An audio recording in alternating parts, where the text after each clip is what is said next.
If you'd like additional activities to use with your digital citizenship lessons, you can use the Digital Compass activities found on the Digital Compass page.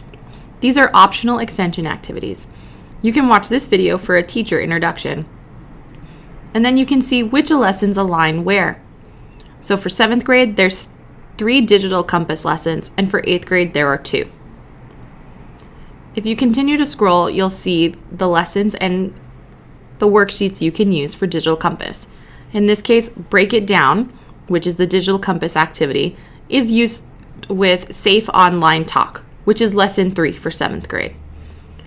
The next lesson from Digital Compass is used with lesson 4, and the next lesson from Digital Compass is used with lesson 5. As I continue to scroll down, we'll see the 8th grade materials.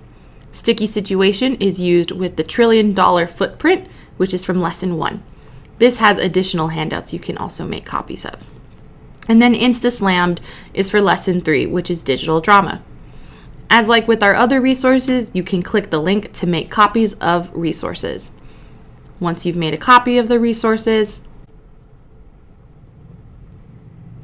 don't forget, we suggest you put them in your digital citizenship folder.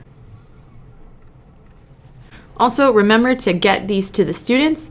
You can either print them or use the Share to Classroom extension.